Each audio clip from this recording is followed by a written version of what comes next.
I'm live. Okay. And this is Tory Crispin. I am here with Liz Gayle. And thank you for coming on, Liz. I really appreciate it. It's wonderful to see you. And I'm so happy with all the stuff you're doing. I was telling my son about it, Really? because because you live out in that really cool place. Tell us about where you live now.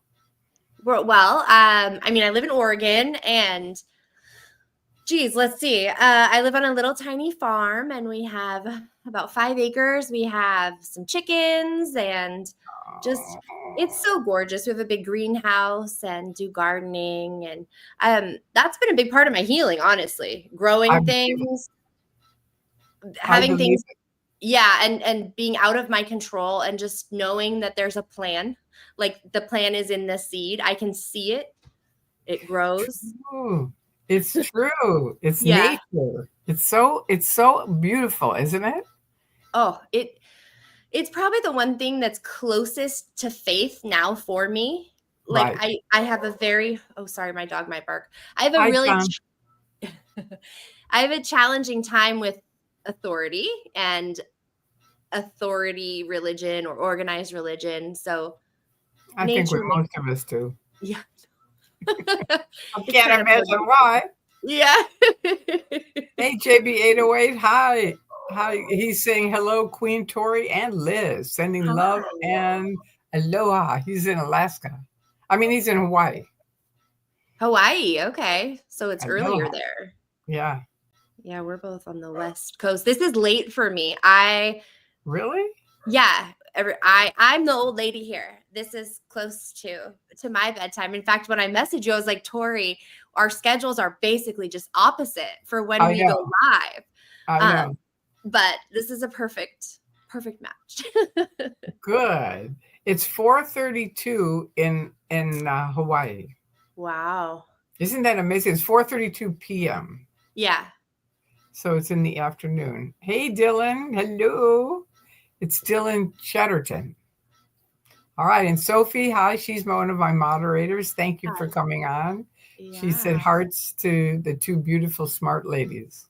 I love And it. Lovett is my other moderator. Thank you for coming on. The Aw. fabulous hair ladies. You do have fabulous hair. You really do. Thank you. I told you earlier that I was having allergies today. As soon as we are done talking, I'm going to go wash my hair. I Because know. I think the allergies get stuck to my hair. It might be in my head. I No, might no, be I think you're imagining it. right. I think you're right. I mean, they do. If you're outside, sure, they're going to Yeah. be in there. Hi, Lauren. Yeah. Oh, Yep, look, that's hi my everybody. name. Okay, and Tulso Suiso. All right. What is a Scientologist? What is a Scientologist, Tori? That's a great question. It's just a big question in very small amount of words. Yeah, yeah. It's someone who's joined a cult, and this is my opinion of it. It's not really a religion; it's a Mhm. cult, and this is what I call it. And it's now part of AI because it comes up every time I say it. I just have to say, Scientology is a mind control, fraudulent business pretending to be a religion, and every one of those words come up Yeah. as I'm saying them. So I just have to Right. hit on the words, and I'm like, all right, That's AI, good, they got the it. slogan. That's great. That's a really good description, actually. I I kind of feel like Scientology acts differently in different situations. Oh yeah. Like they act like a business, they act like a cult. They act like a religion sometimes. And Right. then of course they act like the mafia also sometimes. Exactly. Yeah. Now, Lovett says Multifaceted. pollen dies and gets stuck in the hair. So you're absolutely correct to wash it. Yes. See, that's the double-edged sword because I love Oregon and how green it is and the trees, but Oh, for that's a month okay. they'll try and get me. Yeah, just wash your hair. Yeah. That's good. So Uh, somebody named Smoker came on. Good evening, guys. Have a good stream. All right. Thank you. thank Thank you. you. And are you? Oh, yeah. Somebody asked if JB808 is in Japan. Good question. He's one of our people on my site, and he Okay. was going to Japan. I'm not sure if he's there yet. Are Oh, you? wow. JB808, are you in Japan? It's so exciting. Have you been to Japan? I've never been I haven't. I've anywhere. always wanted to. That's what he was saying. It was on his bucket list. He always wanted to go. That's exciting. Maybe if you have a channel, you can really show us what it's like there, JB. I know. It'd be really neat. That's exciting. Have mastered the politician answer. Okay. Have mastered. Okay, good. Somebody Yeah. made that comment. And I don't generally get into politics here. Ooh, It's who like wants that? too sticky. Yeah. Yeah, it's awful enough that we have to live through it. It's like I don't want to talk about it on my live stream. That's very, very Japan fair. is everyone's bucket list right after Australia. True, very true. I'd love to go to Australia too. It's true. I went to Australia. I've been there I went there a little bit. And Wow. yeah, it was really, really cool. Extremely far away. So Yeah, far. I know that's how Norway was. It was like forever to get there, but worth it in Yes. space. Yes. It's just Yeah. if you're going to travel that far, you kind of need time to Right. like acclimate and be there and all that. So Yeah. that'll be great. I mean, hey, just hop on a flight, go to Australia, then from Australia go right to Japan. Yes, exactly. I loved Norway because Andreas was there, and he Right. literally just gave me a whole tour. It was just amazing. It was really That's great. so cool. Now, Was JB808 says, love it, not yet. Okay, so he's not in Japan. okay. We'll be leaving on the 29th. Okay, but Pigment Tokyo Falls perfectly en route Oh, to one of my destinations. We'll try to stop by. Okay. that's exciting. Wow. I know. It's fun when people travel. It really is. And New Zealand. That's another one I definitely want to go to. And Sophie lives in New Zealand. Oh, okay. One of my moderators. So she lives in New Zealand. And it's so amazing to talk with her like this, like I'm talking to you, and then Right. she's there and she's in New Zealand. Such a trip. I just got her name, Philosophy. I see Yeah. that now. I got Yeah, it. yeah. That's cute. Hey, That's you asked for my email before we got on this chat here. And when you emailed me, a past email came up as well. Like I must have put in your name waiting for the email. And I emailed you in 2016. You were the first person that I reached out to at all when I was under the radar and I was working for my parents, hardcore Scientologists. So I couldn't talk to them. I couldn't say anything. And yeah, I had seen you talking about how many young people in Scientology didn't make it out. And you had mentioned my brother's name. Yeah. And I reached out to you and I was so, so, so scared. I mean, gosh, if you had been mean to me, I probably would still be in Scientology. Not that you would ever be mean to me. Isn't it amazing how those beginning things are so important? I'm the same. I mean, there were a number of steps where if Scientology had just let me go, I would have been on my way. I would have had a whole different life. I would have never been an activist.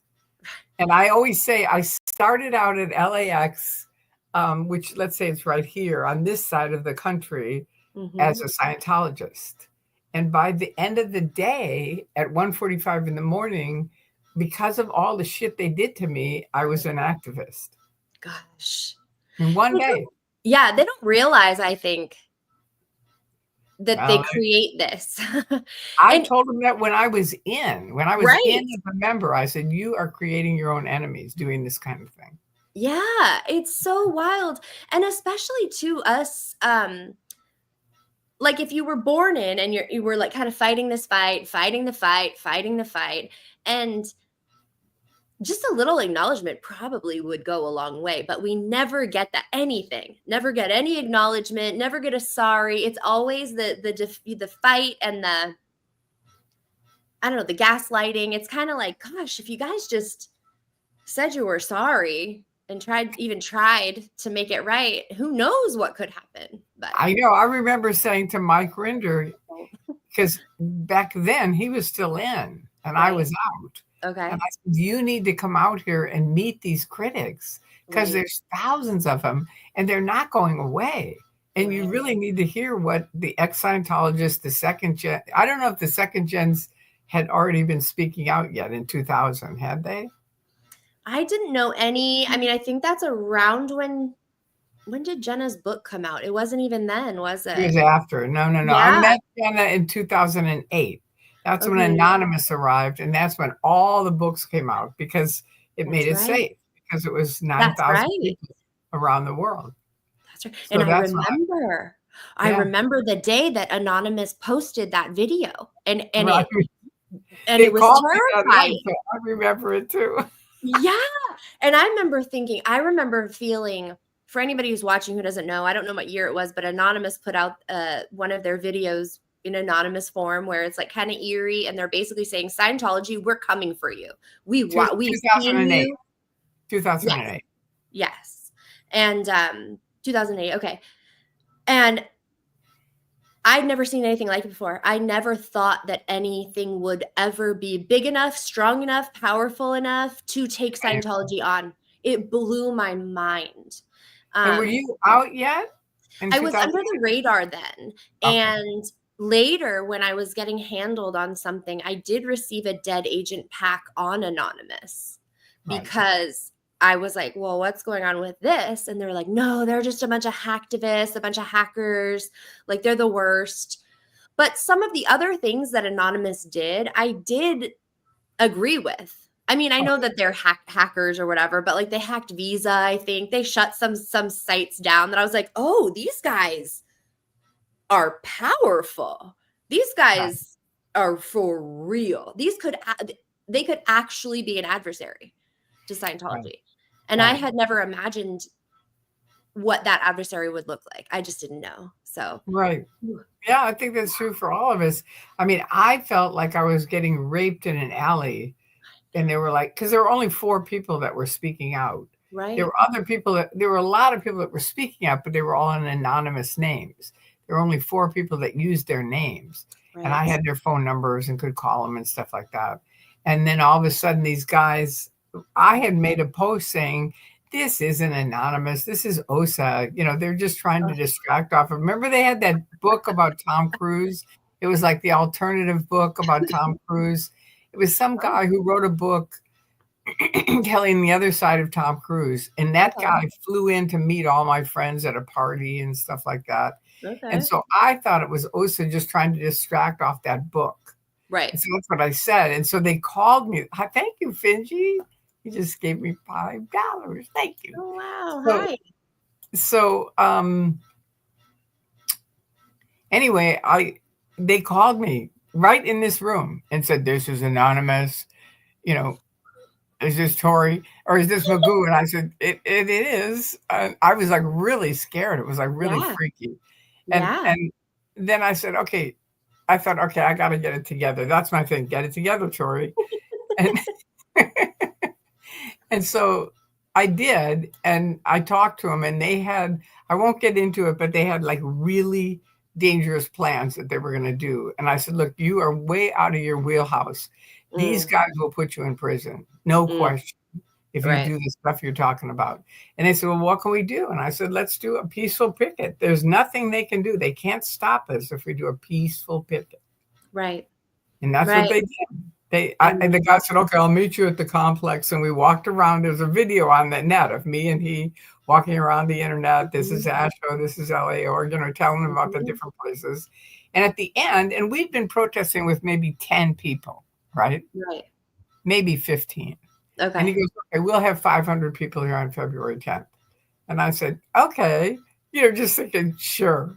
Yeah. You have 10 people. 500 OSA agents, maybe. Yeah, exactly.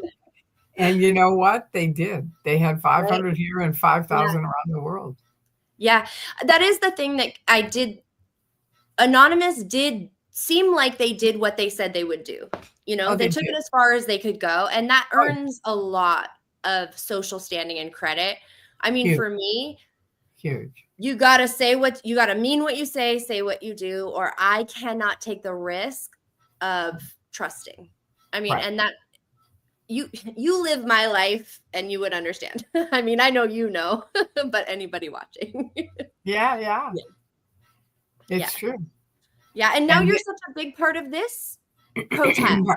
And pardon we me? talked on the phone, the LA protest. And we talked on the phone, I think, before you went out, and the first day when you hung out with Jessica and met Jessica and the crew out in LA. We spoke on, I don't know if you remember, we spoke on the phone. I know And I that was so happy to see you doing I that. know it We was needed so. And Drew and I talk about it because we're like the only ones from that old school right. that are with them. And Right. it's just so freaky. It's like everyone I talk to, they're like, no, I'm not interested. And I'm like, these guys are really doing some great stuff. Yeah. You know what's out there tonight? No, what? People in long orange, like roby clothes. Really. And I talked to someone who called me and they said, what is this about? And I said, well, the only thing I know, I looked up what cults wear long orange things, and it was the Buddhists. And I said, they had an event at Flag, and I went to it. And they brought in these guys. They were all dressed in Buddhist outfits. And they said, we've decided L. Ron Hubbard is Buddha. And we're like, we were on OT7, and we're all like, what? Because it was like, no way. And was it the Hymn of Asia? That Matea thing? It wasn't that. It was this was a whole different thing. And the reason for it was TR3, which for people listening who don't know what that is, it's to repeat the question over and over. And they said, we don't have that in Buddhism. So that was it. And they were like, rubber stamp, LRH is Buddha. And we all left going, boy, somebody paid some actors a lot of money for that one. And they were Scientologists at the time. It was very freaky. So I think they must be having an event where they're going to try to run that Buddhist thing again. That's just a guess. But right. Gosh, that's this is funny. tonight. They're out in front of the testing center in Orange. But they're not protesting. The people in Orange aren't protesting. Huh. No. Interesting. The Buddhist connection, anybody who's under the radar, that is a great way to keep yourself safe, is to just say, I'm going to become a Buddhist, because they can't really argue with it. It's a way. It's an exit plan. It's an exit plan. Yeah. That's a good whether one. You are a Buddhist or not. That's a good one. There are 3 boys outside my window hovering down, hiding, playing hide and seek, I think, trying to hide from the other kids. So if you hear a loud yell, it's because they were found. I used to love hide and seek. And I think I use the skills that I learned as a little kid to this day. I can get in anywhere because of playing hide and go seek. It's like, because I would just be able to be invisible. Because I had 2 older brothers, and they'd always catch me. So I got really good at just being invisible. And I've walked through police lines, literally. I just go, we're going. And we just walk right through. Wow. I know. You do have that sweet, unassuming, she's no trouble type look to you. If only they really knew. You too. I can play along, but I usually blow my cover eventually. Of course, with my red hair, people are always suspicious that I'm gonna pop off at some point. Really? I don't know. I love your hair. I think my hair introduces me before me sometimes. Right. So whatever you think about redheads, you'll probably think about me before I ever even say anything. I'm kind of the same. I've had Anonymous wanted me to wear a mask, and I said, you've got to be kidding. Scientology would know me in a minute because of my hair. I know. I feel the same way, where it's like, oh, you could try and hide. I'm like, if I say one thing about my life, if I say one thing, if I laugh, if I say one thing about anything, they're going to know exactly who I am. They have everything on me. I know. So you got in, were you born in it? Because I knew your mom and your dad. Yeah, I wanted to talk to you about that. So in the early 80s. Still in, right? Your mom is still in? Hardcore. My mom is still in. My father died. So my parents met in LA. Oh, there's a hair. Okay. My parents met in LA on staff, and then in around 1981, they moved to New Hampshire, which is where my dad I was remember from. that. Yes. Right. And then he had that software company, and a bunch of other Scientologists came and moved. There was Right. I don't know if you know Larry Burns. I do. Or, Yeah. yes. The Miscaviges were there. I don't know what happened exactly because I was still little, but it split up. I think Larry Burns, I think there was bad blood. I don't know what I think happened. your father passed away, and that was a big part of it. Well, he didn't pass away then. He passed away a long time later, but he did have another. Yeah, that was a whole other thing. I think they had some kind of falling out. Honestly, I don't know. It was a software company, though, right? Yes, yes. Yeah. And I think my dad sold the software company to somebody, probably Larry, and then we moved to Florida. Oh, So my whole life, my father was the breadwinner. He was also he was really into Scientology, but he would work all the time and then he would do short chunks of right. Scientology. My mom was more of like a corporate stay-at-home wife. And so she was what I call a professional Scientologist. That was her whole bag, her whole deal. She would work for not OSA, CCHR. Right. Which is Citizens Commission on Human Rights, the people that are against all psychiatry, all therapy, anything. And that's Scientology. Yes, exactly. Which I think a lot of kids would still be alive today if they didn't have CCHR. If they didn't have that anti-psych thing. Because, there was no way for the kids to get help at all.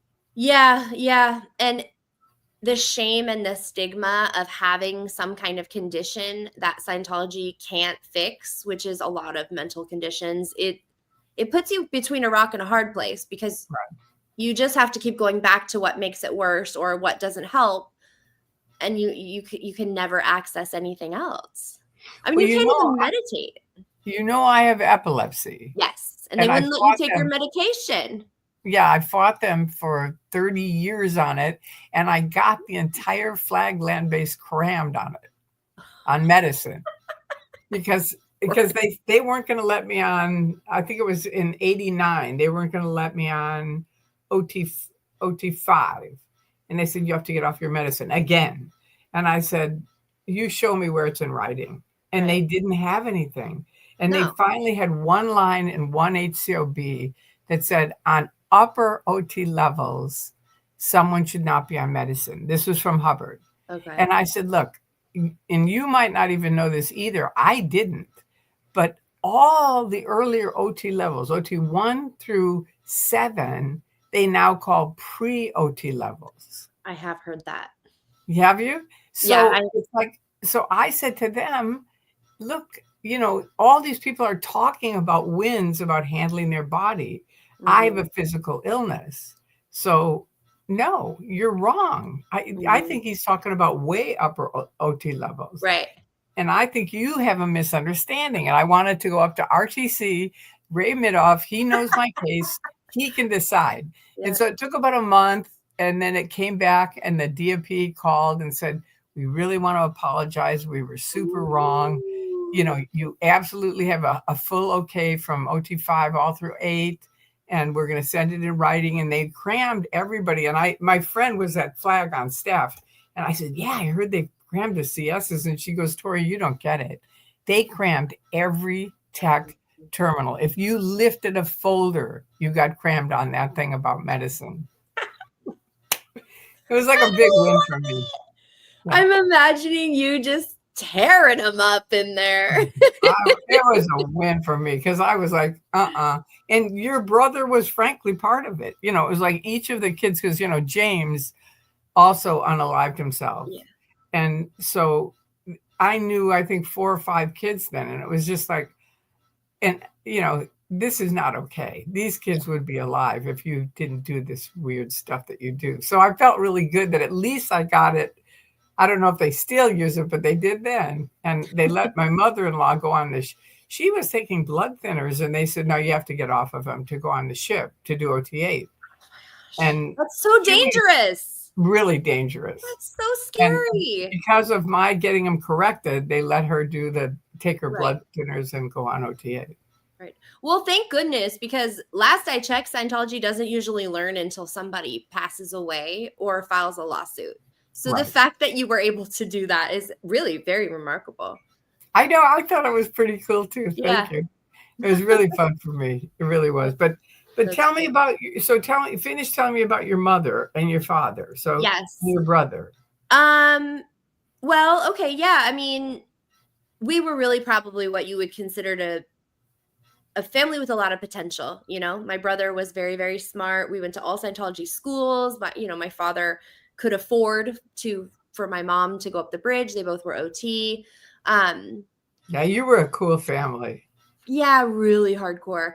And Yeah. my father passed away. My biological father passed away when I was 12, so I didn't really get to have very many big grown-up conversations with him. But I was able to have a lot of those with my mom later on in my 20s, and I definitely came to the conclusion that she is a true believer. And at this later stage of her life, I didn't feel like I could force her or expect her to break with that, because I almost felt like it would be too much for her. Like, it was too much Yeah. for me, and I was in my 20s. And Right. she here has, frankly, a dead son, like a lot of tragedies. And so I just, she's still she's married to my stepfather, and he was on the Apollo. I mean, the old Guardian's office. These are people who have invested so much that it's become such a part of their identity that I don't think they would survive breaking ties with Scientology at this point. You don't think so? I I think mean, it. I'd like to think so, but I don't think so. But I know what you mean. It's sort of like I think they would, because I know I did, and I was in it for 30 years. And if people will offer you a hand out, Right. Which is what happened to me with Andreas, Right. just talking to me, and that helped me wake up. But you have to look. Like, I'd spent 10 years reading books, self-improvement books, and philosophy and religion. So all those things, I think, stripped off a lot of the mind control. So I could hear Andreas. Do you see what I mean? Absolutely. Absolutely. And that's, like, for me, I graduated high school at 14, and I had to go to community college. And having to go to a proper school, I had never been to anything outside of Scientology school before. Yeah. And being able, with a college situation, you have to take sociology classes.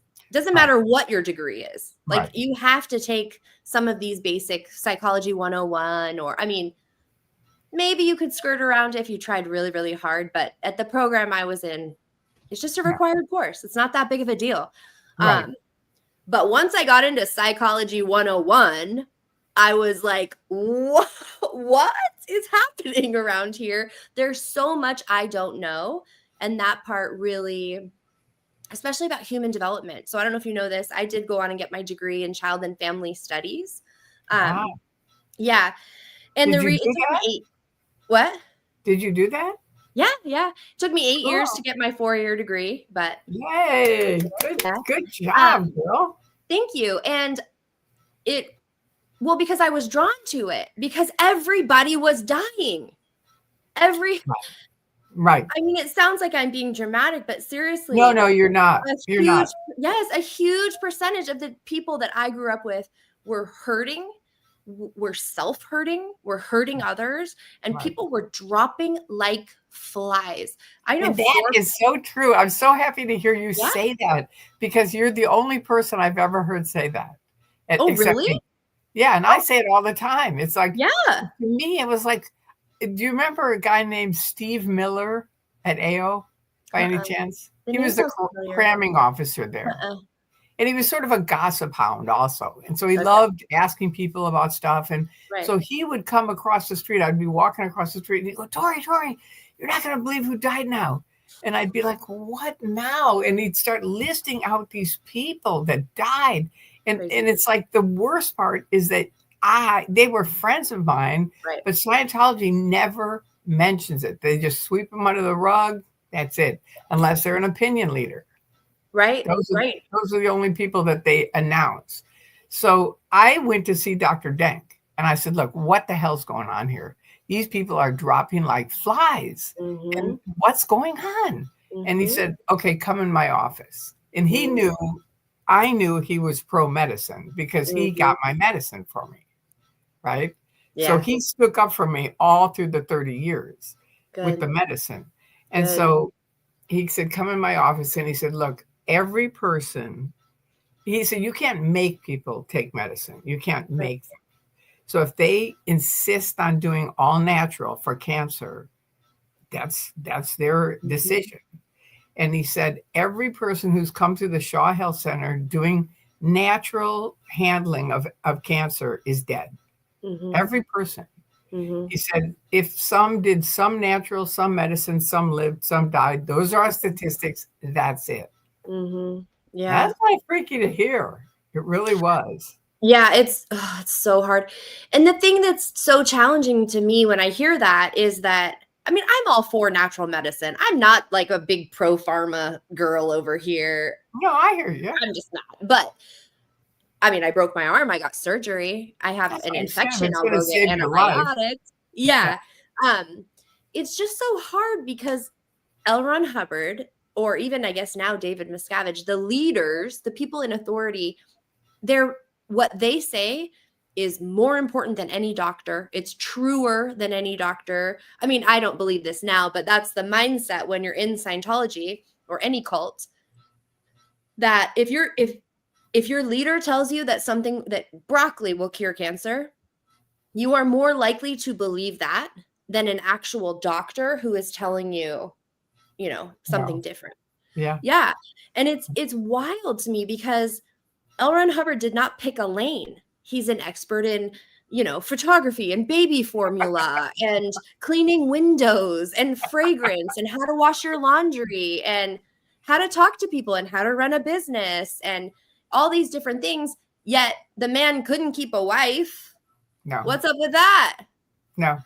I mean, anyway, I could go on and on, but I think it's very interesting that people divert all of the power to him, and it will cost you your life. That's what I've said since 2000. I escaped out in 2000, and I always write, bail while you still can. Yes. And this is a funny story because I'm a bad speller. And so I would always write B-A-L-E, bail while you still can. Like bale hay. And bail that hay. I wasn't thinking that. Hey, that's good advice, though, because there's a hay season and it can only last so long. You do have to bail it while you can. I wasn't thinking it that way, but it was just a misspelling. But this one guy would always correct my spelling online. Okay. And he was very kind. He would just, whatever I misspelled, he would send me, this is the actual way you spell it, right? So he kept saying bail is B-A-I-L. But I kept thinking of, bail bondsman, which is actually part of the definition. So I thought, well, that's not what we're talking about. I'm talking about bailing out, so I kept saying B-A-L-E. So he finally sent me one of the big Scientology books, like L. Ron Hubbard, Messiah or Madman. He sent me that. And he had a big drawing of an airplane and a person bailing out. And he said, this is B-A-I-L. That's bail. Man, and then you really put in the time. And then he had a picture of the bale of hay. And he said, this is B-A-L-E. Okay. Right. That's very helpful and cute. I had and I'm sure you did too. It's like we really are blessed with wonderful people that helped us. Truly. Did you have a lot of people that helped you? So many people have helped me. Many people have helped me. People helped me get the home that I'm in right now. I mean, we were homeless after. I mean, that's a hard word to say. We did have, my family of four lived in how big was it? No, I can't remember. A travel trailer on a friend's property. We had nowhere to go. We got kicked off our property early. We were there for like 6 months.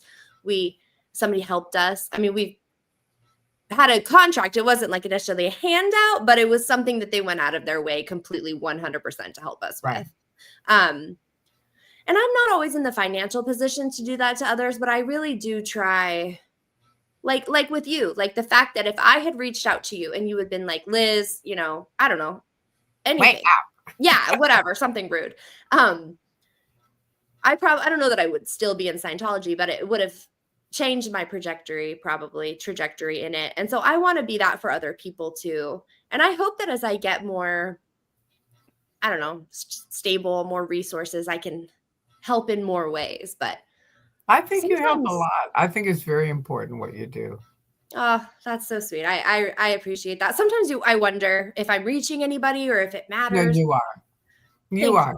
I mean, Thank just look at the comments. Everyone's like, Liz and Tory. You know, it's like people you. love you. They really do. You're a very beautiful person, Thank and I think you've come through monumentally difficult times and done really well at it.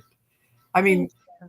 losing your brother, that had to be so hard. And Philip, for anybody here who doesn't know her brother, he helped start Earthlink, right? Yeah. I was told he was the technical genius behind Earthlink. Mm-hmm. And, you know, he was a really cool guy, but, Mm-hmm. you know, it's tricky. You're a Scientologist. You got that in your head. And plus your mother was the CCHR spokesperson or something like that. She was running that, working there. Yeah. So the kids at the university where he ended up unliving himself said he needed help, but he couldn't get it because of Scientology. Yeah. Yeah. He would have never, I think, really would have never wanted to disappoint my mom in that way. See, that's the thing. That's how I think Harold is still in Scientology for the same reason. Yeah. And his mother passed away. But I just think they feel obliged, you know, like his mom paid for his whole bridge. Right. So he wasn't really going to do it. You know, it wasn't really his thing. That's why when I left, I thought, I don't need to bring Harold. He's not really even in it anyway. Even though he was OT8, but he wasn't really in it. Do you know what I mean? Like your mom is in it. I was really in it. Did you guys did the Doman thing too when you were little, right? What's the Dome? No, what's the Doman thing? You didn't do it? What is it? I don't know. I know your mom and I talked about it. What was it? Dr. Glenn Doman, I was teaching at Marie Bernardini's little school for 2-year-olds, which a bunch of the little Scientologists were there. And one day a lady came in and she said, listen to these tapes. And it was he runs an institute in Philadelphia, outside Philadelphia, for severely brain injured children. Yes, yes, she did. That's right. That's ringing a bell. We had a book teaching your brain injured child how to increase your baby's intelligence. That's it. Those are the ones. I remember when I got pregnant with my oldest, she gave me that. And I was like, what are you trying to say, Mom? Like, is my kid going to be brain injured? She's like, no, it's just a good. I didn't actually dive into that book. So she started a school in New Hampshire, and it probably was with that technique. I was just a baby and didn't well, know. the thing is this, most of us had well kids. And Doman realized, now, wait a minute, if I can bring severely brain injured children, the doctors have said, forget it, you know, they're just going to be nothing. And then he does this program with them and they come up to normal and often genius category. So then he said, what about well kids? What can I do with them? So he started the Better Baby Week. And a bunch of us flew to Philadelphia. This is when we were in Scientology, right? Yeah. We flew to Philadelphia. We did the whole program. It's the same brain injured program as the brain injured parents here. Okay. But it's fabulous. And that most of our kids were drug free, healthy. My son at 2, I think, knew every single president and information about him. You know, it really was a great program. So I think I remember talking to her about it. I don't know if she did it with you or not. You would have known if she did. Yeah, no, I think honestly, I think most stuff she did with my brother. he got most of it. I was just a little tugging at the skirt, hanging around. Well, that was the Doman program, and I highly recommend it to this day to parents to how to increase your baby's intelligence, because it has very simple things that you can do that really help. But it's very important that it's early on when they're babies, because that's when you can really change their brains. Yes. See, that's why so I first went to community college and I got my associates, my 2-year degree in early childhood education. And that has been my passion, because that 0 to 5, 0 to 8, it's like you're basically a whole person at Right. that point. Right. And what happened to you is that during that time is going to affect how you see yourself, how you see the world, your place, your worth, all of those things. And it seems really obvious now, but it was so new to me in Scientology. Right. Like, what, having been only educated in Scientology and getting out and Right. finding out that there's a field of science that actually holistically advocates for age appropriateness. So the concept is like, you would never expect a 2-year-old to do algebra, and you would not punish them for not being Right. able to do algebra. So, but that happens all the time in Scientology, not algebra, but you're expected not just to be an adult, but you're expected to be a 76 trillion year old being. And that's a lot of pressure. It's a lot That's of pressure. a lot of pressure. Yeah. Yeah. And some people hold up to it, I think, better than others. Yeah. I'm not cut out for that. Yeah, well, you're an artist, so Yes. that's a downfall for school right there. But Yeah. you want to hear an interesting thing about school? Because I Yeah. was trying to figure out where to put my son, Okay. and all these universities came to LA, right? Okay. And we started telling him about the Scientology thing where you have to get 85% or you have to redo it. Mhm. And all of them, I mean, like Harvard, all these big universities were like, we have never heard of anything like that. Oh, wow. If they are really doing that, your son can get in wherever he wants. Right. You know, they were really impressed with it. It was really interesting. But what actually ended up, he did go to community college for 2 years. Mhm. And then I wanted him to get out of LA so he could get away from Scientology, because I felt like he was like living in the Scientology Truman Show. Yeah. And I was too, but I just felt like he needed, you know, I just felt like it was my obligation to get him out of it. So they had a thing where he could go to Oxford for 3 months. So I said, we're doing it. That's it. And he went to Oxford, and that was the night they unplugged him. The same night, 8:00 at night for James, 8:00 at night, my son got on a plane and went to Europe. So all while he was there, excuse me, he kept writing me, how's James? And I just kept saying he's fine, because what am I going to say? And we'd all decided, just say he's fine. Don't get into it, because he wouldn't have gone. I know it. And there's nothing you can do, you know, so that's the way it was. But he had a great trip, and then he had a spring break where he went all around Europe and went to all of our hometowns where our families, different, kind of like English, Irish, German, Scottish, Welsh, and he went everywhere. So he came back a completely different person. It was exactly, he realized there's a whole world out here. It's not just Scientology. Yeah. And it's that's really life-changing. Huh? I know. Yeah. And it's empowering too, because otherwise it goes the other way, where it's like, there's nothing. There's nothing else. Yeah. Which is obviously not true, but it's crazy. Yeah. I used to tell him, don't ever work at a Scientology business. And he said, why not? And I said, because they give you a big title and they won't pay you any money. Right. They pay you some, but it's just a slim amount, and you'll never, it's all just hype. It is hype, and it's usually very stressful. Right. That's the other thing. Right. I'm so glad to be. In fact, I uploaded a video. Was it today? And I thought it was Thursday, and I, for a moment, was like, "Oh my gosh, did I just upload a video at Thursday at 2?" And then I was like, "No, it's Friday." But I hadn't thought. I rarely think about Thursday at 2. Anybody watching? The weekly expectation, it builds until Thursday at 2:00. That's like the cutoff for your quotas if you're in sales or whatever your product is, your job is. Or if you are a public Scientologist, you're going to get a lot of pressure to pay money or to sign up for stuff because the other person needs it done Thursday at 2:00. And of course, now that I'm older, I understand, of course, these people are acting like this is life or death because they're in a cult. And for them, it is life or death. Like, it's their pay, their measly pay. That's the difference between deodorant and smokes for the week. Like, and I don't advocate smoking, but that's probably one of the few things they enjoy. I don't know. Now it's just so nice to not have that pressure. It's just so. I know. It's so It's so great. nice.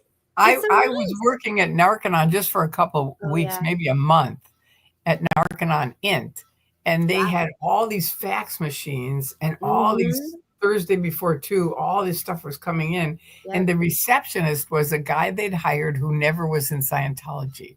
Oh And gosh. of course, because they're all Sea Org and everything, that they didn't have time for him.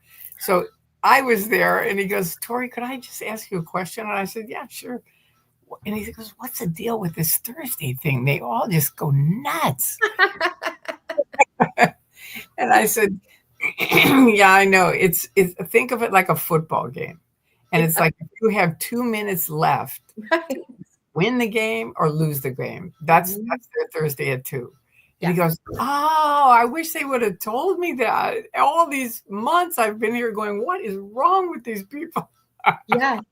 It's almost like Pavlov's dogs in a way I because know. you're so conditioned. Right. I mean, even when I've been out of Scientology all this time, and even when I thought it was Thursday at 2, I actually had just a tiny bit of a physical reaction. Like a Really?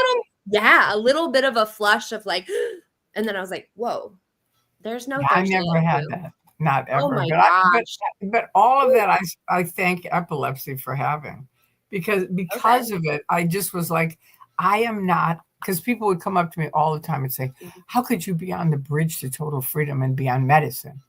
And I'd say, "Okay, have you ever had a seizure?" And they'd say, "No." And I'd say, "Okay, thank you very much." That's the end of this discussion. And Yeah. I realized in my head, I was like on the bridge next to the bridge to total freedom. That was my view of it. Okay. So that's why I did all this shit that people go, "How could you do that?" And I go, "Because I was on the bridge next to the bridge to total Okay. freedom. So I could do Interesting. whatever I wanted." Yeah. It was sort of like, do whatever you want. I'm on medicine. Right. I'm a That sounds degraded being. nice. Yeah, you get a little break. They're like, Yeah. "Nah, we won't bother her. She's on medicine." Oh, no, no. They bothered me all the time. It Oh, was okay. No, no, no. They bothered me all the time. But I'm just saying it helped me get out. I really do. Yeah. I think it did. But even the Thursday at 2 thing, stuff that to me just had common sense. It was Mm. stupid.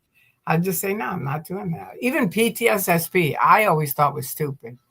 It is stupid. I've It done that is. course 3 times. I did the old one, I did the new one twice.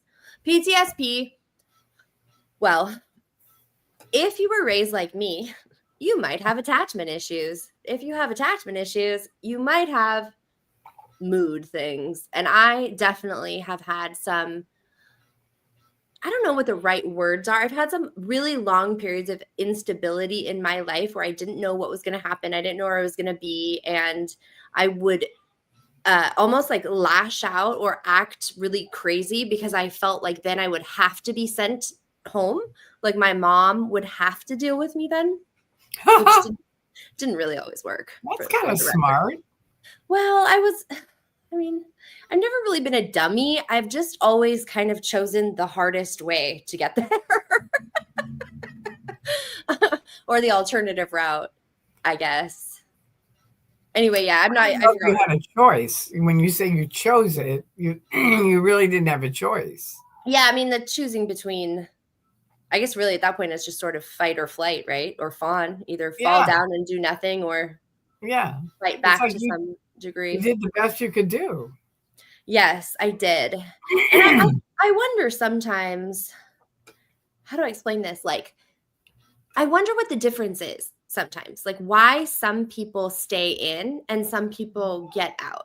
Like, I there know. are definitely people I know who grew up just like me, but they're still in and they're all about it. I mean, and now they're putting their kids. I don't know if you've noticed this, Tori. I don't want to blow my cover here, but I'm in some Facebook groups of Scientology, and they've really been pushing kids lately. And I do think it's a direct, because there's some exes out that were kids in Scientology, and there's like we have this sort of easy narrative, really, because we were born in. It's Hmm. like this not easy narrative, but there's like some built-in weight to it, I guess. Because it's a lived experience for your whole life. Right. So we put in the time. Anyway, I've seen a lot of things like 5 years old. I saw just yesterday. She's a 5-year-old. It's like, oh, she wanted to get auditing like everybody else in her family is. So we put her at Mace Kingsley. Oh no, really? Yeah. Yeah. Oh. Yeah. And I don't even know why I brought that up, other than to say, like, I think about that little girl. Obviously, I mean, I haven't stopped thinking about her since I saw that post. And I wonder, gosh, how strong is she going to be able to be? Is she going to be able to endure this for the next 13 years or, Yeah. 15 years? 5 years old. Wow. Yeah. And then finally, what are we expecting this girl to do? Like, Yeah. after indoctrination, it's going to take a lot for her to leave that. Yeah, it is. Yeah. Sadly, something bad might have to happen. Like her, I mean, for me, if my family was alive, maybe I wouldn't have to question if Scientology worked or not. Right. I know that's tricky. That's really tricky. I'm sorry to hear that they're pushing kids. Mm-hmm. Yep. There was another one, 15 years old, went clear. Yep. Wow. Mm-hmm. I'm glad you're telling me this though, because I really thought the kids are sort of out of it and they're not really getting new people in. So I didn't really think they had many kids in. Well, I think what it is this caveat that there aren't kids in the Sea Org necessarily, but there are still public. And it depends on your definition of a kid also. I consider teenagers to be children. So I know that there are still teenagers that are actively joining the Sea Org, but in a lot of states, if you're 16 and you have parental consent, it's not illegal. Or if you're 16 and you're married, you can join. Wow. So that's a hard battle to fight, right? I mean, because by the time you're 16 and you're choosing to sign a $1 billion contract, you're already groomed. You're already indoctrinated. You don't just wake up one day and sign a $1 billion contract. That doesn't happen. Yeah. And there was another one, 12-year-old girl. She just finished grade 1. Yeah. Which is a lot of auditing, you guys. That means that these children their parents have spent tens of thousands of dollars and they have spent, I don't know how many hours that would be, but 50 maybe more. I don't know, to get to that point. Unless they co-audited. That's what I did. I co-audited all the lower bridge. Yes. Yeah. No, that's true. I quoted a little bit. I just don't know. 12 years old. I guess they could have co-audited that far. Yeah, I don't think so, because they'd have to be trained and they're not. Yeah. Yeah, it gets tricky. But that's the thing that's really frustrating, is because the parent is the conduit to the child's safety and what the child is doing. And so if the parent believes that the only way to help their child is to pay for Scientology and give them Scientology, then the parent actually feels like they're doing the best thing that they can for the child. And everybody's tricked and nobody figures it out until that child is hurting later. And by then the damage is done. Yeah. And it could have been avoided. Right. I'm curious, what are your thoughts on the e-meter? I've been doing a lot of digging around. I don't know what the right words are. Do you think that the e-meter contributes to a hypnotic or trance state? I definitely do, but not because of the meter itself. Okay. I don't think so. And I don't know, believe me, I'm not an expert, but I don't think it electronically hypnotizes you. I don't. Okay. But I think in your mind, you believe that it's working. Do you see what I mean? Yes. And thus, that to the degree, every time you believe more and more that it's working, I think this is my opinion, that I think it's more of the mind control. That's how it works. Yeah. Yeah. If you didn't, and I know the difference because I trained and became I put on book 1 seminars. Book 1 is Dianetics. It's the first book. And they had nothing. They had no meter. They had no, nothing. They didn't write things down, nothing. You just sat with a person and you ran a little process with them. Mm-hmm. And I'll tell you, it was ironic to see around the United States, the worst people were the highly trained Scientologists. And they would come in and they'd go, I'm not really sure if I know what the reactive mind is. And I'd say, you're at class 8. Of course you know what the reactive mind is. We're surrounded by 200 people that really don't know what it is. Stop being an idiot. This is a 2-day seminar, move it on. That's so funny. I know. Oh, gosh. I'm surprised you could give seminars. Isn't that verbal tech? It was put on by Riggs Eckleberry. It was run out of Flag. I was a Flag Legionnaire. So it wasn't like me just doing it out of my ass. Yeah. Yeah. And they ran it until what happened is a bunch of the kids that did the seminar started writing us and saying, hey, we're clear. Oh, yeah. We did it ourselves. We co-audited and we're clear. Yeah. And that was it. They declared Riggs overnight SP, canceled the entire program. I was supposed to go somewhere and they said, no, you're not going anywhere. The whole program was canceled. And I didn't know why. It was like, what the hell? How could you cancel the program? It was doing so well. But I later realized that's my theory on it. Yeah. I mean, no one told me that, but I think, okay, the guys figured out how they can go clear without Scientology. Right. Get rid of it. Yeah, cheaper, a lot cheaper. Well, I had said that I was clear in a past life and they didn't buy it. And I was pretty upset about it at the time. I think I was like, how old was I? 16, I think. Yeah, 17? 15, 16. Yeah, something like that. And yeah, they were like, not really. They had me go back and redo all this stuff, all these objectives, my clay table auditing, all these different things. And then later I heard on, who was it? I think it was on Aaron's channel where he was like, yeah, at one point, David Miscavige was like, nope, there's way too many kids saying that they're clear from a past life. Like, we got to shut this down. Really? And I've talked to so many other people now who were born in, and I think it's just normal. At some point, you're like, hey, I think I might be clear. And if you grew up in it, chances are you have a little bit of an idea of what the clear cognition is, the words you're supposed to say, the magical words. Because that's the thing people don't remember, is us little kids that were running around, we absorbed so much culture, so many of these weird top secret stories and conspiracy theories and ideas. And I'm really on a journey to try and kind of figure that out a little bit, because I've heard some wild things growing up and I never really know what's true. I have no idea. I hear you. I had a thing where, because of epilepsy, and I really went by the original definition, which is a perfect memory, perfect IQ, no somatics, no pains. So that cancels me out, right? And so one day, Arthur Hubbard took me to lunch. That's Elrich's son. To these guys who don't know. Yes. And he took me to lunch. I didn't know him. I'd never met him. And we go to lunch and he goes, all right, what's your story? And I told him, that I'd read 3 chapters of Dianetics in college. I had an argument with my dad in Chicago. I quit college and packed my bags and I hitchhiked from Chicago to LA to ASHO to become an auditor. And he leans back and he goes like this. And this is before I'd ever heard the word last lifetime clear. Okay. It's like now it's pretty common, but back then I'd never even heard of it. And he goes, you're a last lifetime clear. And I said, what are you talking about? Because Dianetics came out in 1950. Right.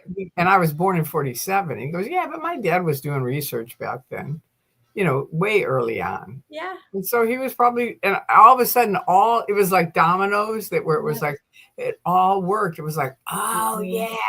And plus, I never really believed in clear, really. So I was like, okay, whatever. That'll get me past it. I wanted to get to OT3. So, because everyone kept saying, that's what you need, Tory. Yeah.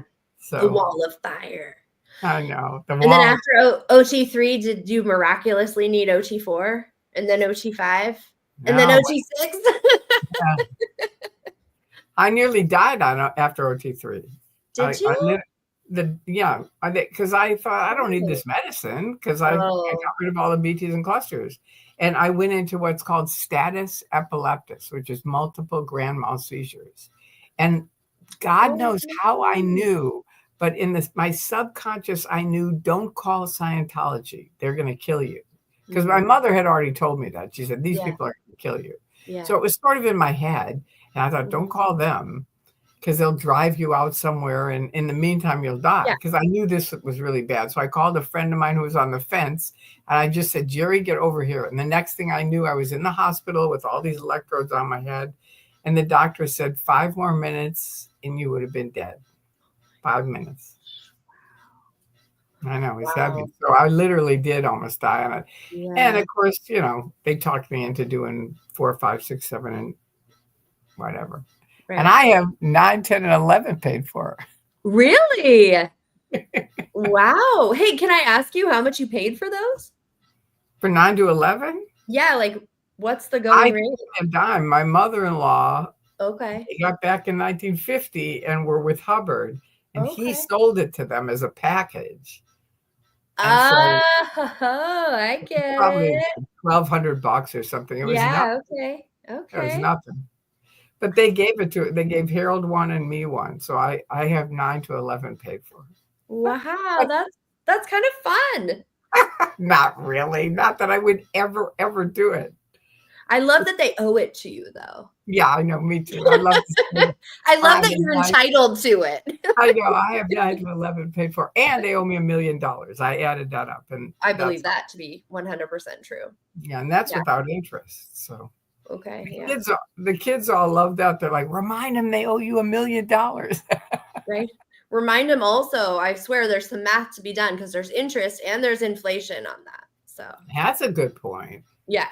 Yeah. Plus, they have the tax-free. So if I was going to ask for a settlement, which I don't have any reason to, I would say, I want this much after taxes. So keep that in mind, Tory. You want $1 million after taxes. After taxes. Good thinking, girlfriend. They can afford it. It'll be fine. Yeah. They can afford it? Yeah. Yeah. Well, what are your plans now? What are you up to? What's your day-to-day life like? Honestly, I'm mostly momming around, housing around. I have a part-time job that I do also. So yeah, I'm just living my life. And when I have time, I like to create content and I like to make art. I'm working on this cool project that I don't know what I'm going to do with it necessarily, but it's the forbidden history of Scientology. So it's all these boards. I think I have over 200 square feet now. And it's all these like vintage pictures going through like the occult time with Jack Parsons, the war history. Like I really want to do something with it. I've been working on it, sort of unsure as to what the end goal is. But yeah, that'll be fun. Yeah, I don't know. I'm lucky enough that at this point of my life, I'm doing me, and my family. And I love the content thing. I love it so much. I wish it was my job, but it's not really my job yet. So it's nice. I can just kind of pop on and make content, or if something strikes the mood, I can, I like my very important for you what you have to say. It is. Thank you. Congratulations, by the way, on going so viral on TikTok. No, is that a riot or what? So great. And I'm so glad you're over there, because I swear so many people over on, it's not just YouTube. There's just some people in the world are not TikTok people, and that's totally fine. But I am. And so I'm glad. Well, it's funny because I wasn't. And Andrew, that's how I met Jessica, my friend Andrew, who was never in, who worked at the Egyptian right next to the testing center on Hollywood Boulevard. He became an activist and a good friend of mine. And he knows me really well. So he called me last year and he goes, all right, go on TikTok. And I said, Andrew, I don't do TikTok. And he goes, go on TikTok and type in Jessica Palmadessa. Yep. So I did. And once I saw her, I was like, oh my God. Yeah. It was just so, she just walked right into the testing center and she was like, we're worried about this security guard you've got. And I have 25,000 people on TikTok are following me. It was very funny. Yeah. Anyway, that was the beginning of it. And then someone said, just make 3 one-minute videos. That was it. And I've been trying to get people forever to make one in Spanish or other some other language, Yep. and one to warn the young kids because they're after young kids. Yep. So I thought, all right, I'll make it. So it wasn't in Spanish, but I made one about the young kids, and that Scientology is after you. Don't get into it. It's not funny. It's not cute. Don't get into it. And the other one was about people from other countries. Be careful, because even if they get you here, they'll give you free food and a bed, and, the whole thing, all their BS. Right. But they'll take your visa and you can't leave. It's like the Hotel California. You can check in, but you can't check out. Right. So anyway, I made that video 1 minute and it went viral like that. Yeah. And it just keeps rolling. I think it's at 3.6 million views. Yeah. And I hope that you feel that has reached, obviously like 3 million people, but not just that. Even if you whittle it down to the statistics of how many people watch the whole video and all these things, like you really got that message out to a lot of people. And even though the demographic on TikTok might not be the whole world, I think that there are a younger kind of base on there. I noticed that my demographic of viewers on YouTube is different than my demographic of viewers on TikTok. And I love them both. It's just the stats tell you information. I know. I love them both. They're both great. Yes. I just feel really lucky that we can be on YouTube and TikTok. I'm glad you're on it. I didn't know that. Yeah. I'm mostly on TikTok just because I have the attention span of a goldfish, and that's where you go if you live in short snippets of time. That's where you live.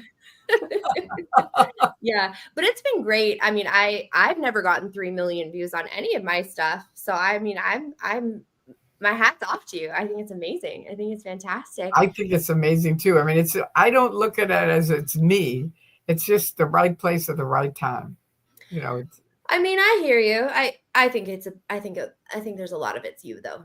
I really Well, do. the other thing is I was blessed with my grandfather. My grandfather was a doctor, but he was a great storyteller. And to this day, my cousins and I were like, do you think his teacher was really eaten by wolves? But he said it in such a convincing way. Right. To this day, we're like, I don't think so. And my son is like, wolves don't eat people, Mom. Don't worry about it. But it's just so funny the way he told it. It was like, he's such a great story. And my dad was too. So I'm kind of blessed with that. Yeah. Genetic line. Yeah. Well, and I watched your video when it popped up on my feed too. And there is something to be said for, I'm not going to age you, but especially when you're talking about 77, it's all right. Well, especially on TikTok, like I said, a lot of the demographic is younger. There is something important about our people who know more than us, who have more life experience than us, telling us things. Like that's really, really valuable. And in a way, so much of social media, there's a huge part of social media that is that, right? Like it's just people telling other people things they didn't really know. Right. And that's cool. We're sharing information. And so I find that if you can, like you did, just stand there and just talk to people. It's not some big catchy, celebrity thing or gossip thing or whatever. It's so powerful. And people do respond to it because they appreciate being talked to and being told something important that can help keep them safe. There's a value to that. And so it's more than just the right place at the right time. It's the right delivery. Right is a weird word, but yeah, I think it all came together. But I know what you mean. I do. Thank you. Yeah. Well, it's been exciting for me. It's been really shockingly surprising. It really has. That's good. And you have wonderful comments. I feel really bad because I'm listening to you, and then I realize I'm not answering any of the comments, but people are really writing really nice things.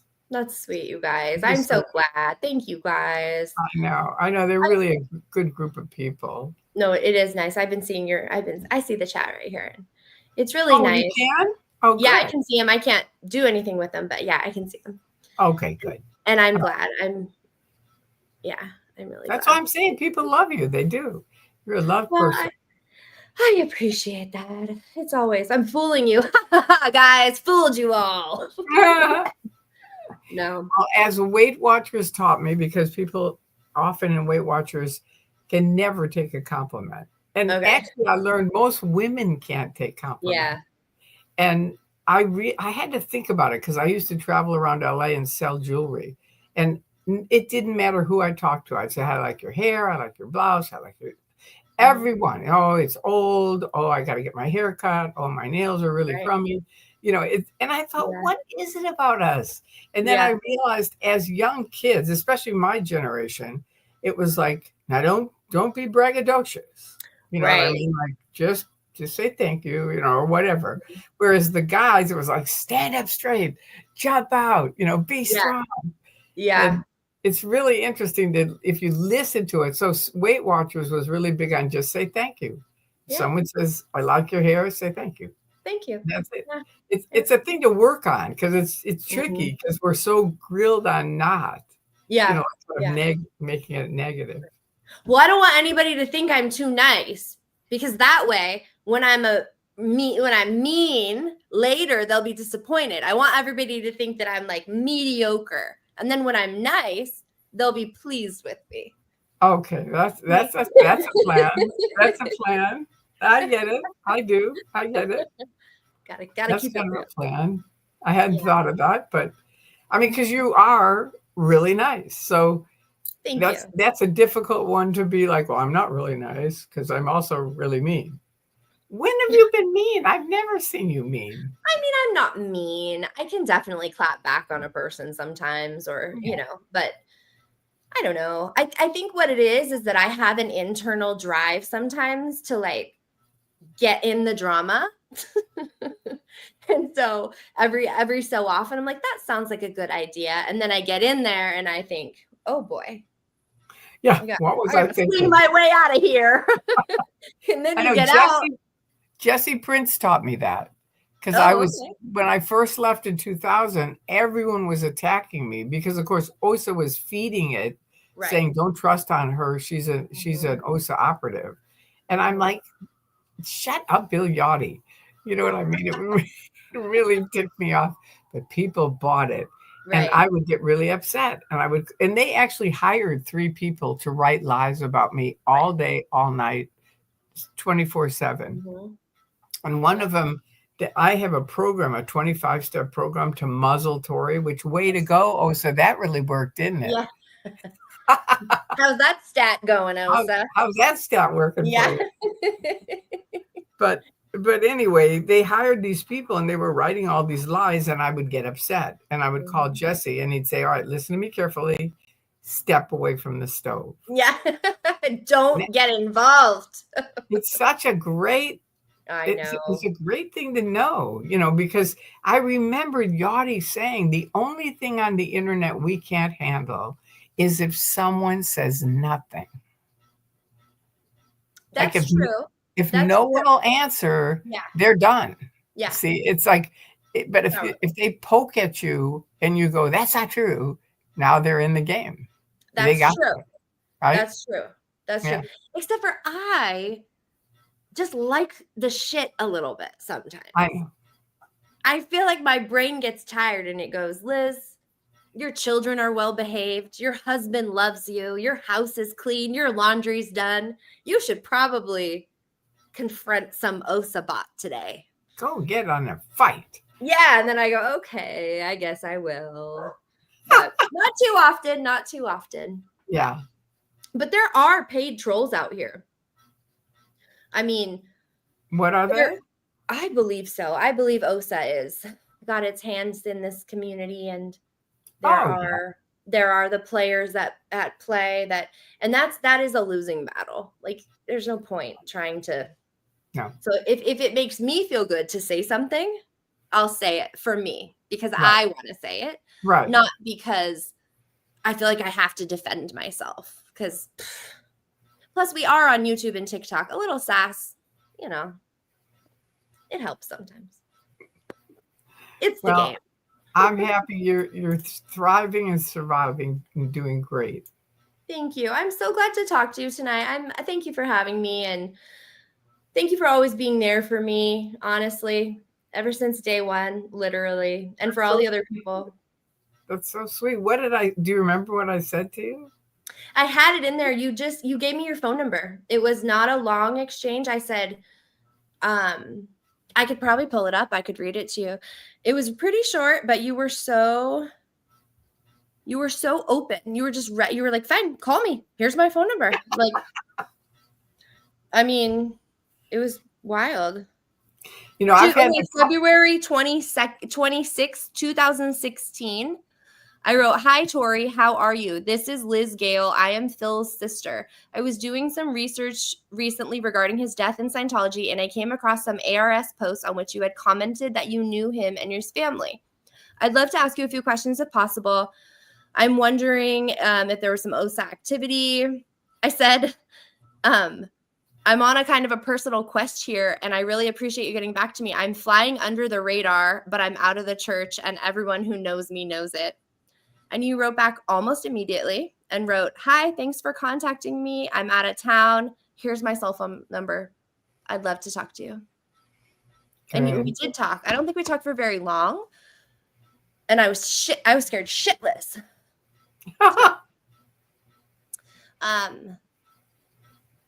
But I kind of see myself in you a little bit. Like, I look up to you in that way. I think you're a kind person. I like the way you've navigated this community. I look up to you in your relationships that you've kept for so many years in such a battlefield.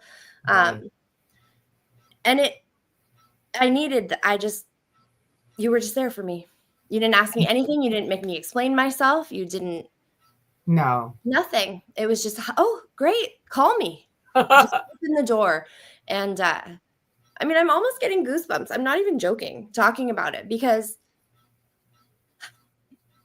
it seems maybe not that big of a deal for somebody else, but the first time you make that leap, the first time you That's reach a big out to deal. somebody. Yeah. And That's I thought you probably were trustworthy, but I don't know. Yeah, that's the thing, you don't know. You don't know. That's the thing, you don't know. Yeah, and people will lie to you. They will straight up lie to you and tell you they are trustworthy. Right. When they're not. Right. All you can do is look at their track record. And if someone has a track record of, sure, you mess up, but like consistently not, I don't know, you just look and you can see if they've always been there for people to do the best they can to help people. And I see that in you. Thank you. And I know it's real because you didn't hesitate ever, even 9 years ago. Not even once. Thank you for that. Thank you. Well, I'll tell you, the phone thing started early on because I remembered Yachty telling me I'll never call anybody, ever. Yeah. Nobody will ever hear my voice. Huh. So I started, if people wanted to talk to me, I'd say, call me. So that happened with I think it's Roseanne Barr. She had a TV show. Okay. There's Roseanne somebody. Okay. There's Roseanne Barr. Yeah, that's her name. There's only one Roseanne, isn't there? I don't know. Anyway, I think there's two. But anyway, the famous one, I saw her and she had Tom Cruise on. And I realized, she's getting into Scientology. And so I called Spanky and I said, look, she's on. This is happening. So she said, okay, I'll send you. I did that New Times LA article with Tony Ortega. Okay. Which was, Sympathy for the Devil, which was me and Andreas. Mm-hmm. She said, I'll send it to her. So she sent it to her. And then I get an email that night. Dear Magoo, this is Roro. And I say, I don't know if you're Roro. You could be Osa. Yeah. Call me. Here's my phone number. Call me. Yep. And she called me. And we had a long talk. And they were going to have her on for a charity ball the next day. And she called me that night. She goes, thank God I talked to you. Because we talked for about 2 hours. Okay. And she said, thank God I could talk to you. Because I would have given them $1 million. That's what they wanted. Yeah. And then because you had talked to me, I didn't. She said, but now I'm so pissed off. I'm going to do a TV show about it. And I said, what do your friends say? And she said, all my friends say don't do it. And I said, you know what? I agree with your friends. Don't do it. Because if you go after them, they're going to go after you. But what you can do that'll be way better is you're behind the scenes with all these celebrities. Let them know about Scientology and give them these websites. I gave her Xenu.net and one other one. And isn't that cool? That's really cool. But it's a good thing for you to know as far as if somebody says, I want to talk to you. I never put anything in writing. I just always say, call me. Because if they won't call you, you don't need to talk to them. Yeah. No, there's definitely, I do that too, actually. I'm willing to talk to people, whatever they're more comfortable with. Some people don't like, especially the younger generation. There's people they don't want to call anybody, but I know. But still, it's not even necessarily if you do call, it's really the fact that somebody responds in that open way. Right. Where it says it furthers that connection, because it's not like, oh, email me at 8:00. It's like, here's my phone number. I'm opening the door to even more of a personal connection. And I mean, you can't give that to everybody and, whatever, but as a first impression, it helped me a lot. And so that's, I hope to do for others. Thank you for letting me know. I'm glad, because and it's been a long time. We saw each other at the protest. Mm-hmm. But in between then, I think this is the only time we've talked, right? Yeah, I think we talked before. Yeah, right before you went out with the protests. Yeah, no, not too much. Not too much, but I really like you, so I'm glad we're doing this thing, and hopefully we'll stay in touch. Absolutely. Yeah. They're still out there playing hide and seek. I just thought you should know before we go. And is it dark out there? It's almost dark, yeah. Wow. Better to hide. That is so fun. I love that story. Yeah, it's good. Still out playing hide and go seek. So does anybody have any questions for Liz before we end off? It's so lovely to see you two together. Thank you, love it. Yeah. I know. We're a good team. We are a good team. Yeah. Well, thank all of you for coming on. Tim Greenglass says, I miss Gilda as well as Gene Wilder. Okay. Fair. Yeah. Thank you for being here tonight, lovely ladies. That's from Sieglin.